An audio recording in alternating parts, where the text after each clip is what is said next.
എല്ലാവർക്കും രക്ഷാബന്ധൻ ആശംസകൾ.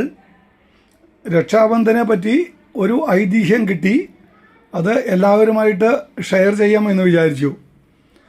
ധർമ്മപുത്രരുടെ രാജസൂയ ദിവസം എല്ലാവരുടെയും ശ്രദ്ധ പിടിച്ചു പറ്റിയത് ദ്രൗപദി അണിഞ്ഞ അതിവിശിഷ്ടമായ പട്ടുസാരി ആയിരുന്നു.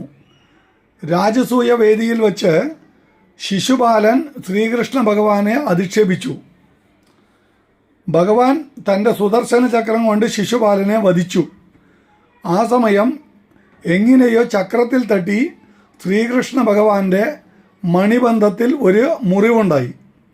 എല്ലാവരും പരിഭ്രമത്തോടെ മുറിവ് കെട്ടാൻ തുണി അന്വേഷിക്കാൻ തുടങ്ങി. ദ്രൗപദി മറ്റൊന്നും ആലോചിക്കാതെ തൻ്റെ പട്ടുസാരി വലിച്ചു കീറി മണിബന്ധത്തിൽ കെട്ടി. ദ്രൗപദിയുടെ കറയറ്റ ഈ സ്നേഹവും ഉത്കണ്ഠയും കണ്ട് എല്ലാവരും അത്ഭുതപ്പെട്ടു.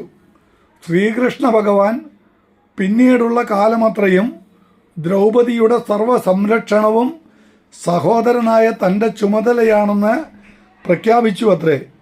ശ്രീകൃഷ്ണ ഭഗവാന്റെ മണിബന്ധത്തിൽ ദ്രൗപദി കെട്ടിയ ആ സാരി കഷ്ണത്തിൻ്റെ പ്രതീകമായിട്ടാണത്രേ ഇന്ന് നമ്മൾ രാഖി കെട്ടുന്നത്.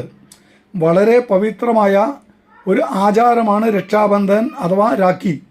സഹോദരി രക്ഷാബന്ധന ദിവസം മധുരപലഹാരങ്ങളും രക്ഷാസൂത്രവും ദീപവും വച്ച താലവുമായി സഹോദരനെ സമീപിച്ച് ദീപമൊഴിഞ്ഞ് തിലകം ചാർത്തി മധുരപലഹാരങ്ങൾ നൽകി ദീർഘായുസ്സിനും നന്മയ്ക്കും വേണ്ടി പ്രാർത്ഥിച്ച് കയ്യിൽ വർണ്ണനൂലുകളാൽ നിർമ്മിച്ച സുന്ദരമായ രക്ഷാസൂത്രം അതായത് രാഖി കെട്ടിക്കൊടുക്കുന്നു.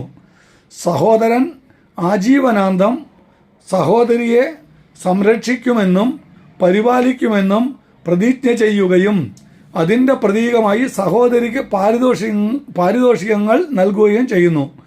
ഇതുപോലെയുള്ള ആചാരങ്ങളുടെ പിന്നിലെ ഐതിഹ്യം ശരിയായാലും തെറ്റായാലും ഇത് ലോക നന്മയ്ക്കും ധർമ്മപരിപാലനത്തിനും പരസ്പര സ്നേഹത്തിനും വളരെയധികം സഹായം ചെയ്യുന്നതാണ്.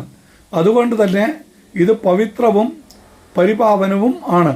എല്ലാവർക്കും നന്മയും സ്നേഹവും സമാധാനവും ഉണ്ടാവട്ടെ എന്ന പ്രാർത്ഥനയോടെ ഒരിക്കൽ കൂടി എല്ലാവർക്കും രക്ഷാബന്ധൻ ആശംസകൾ.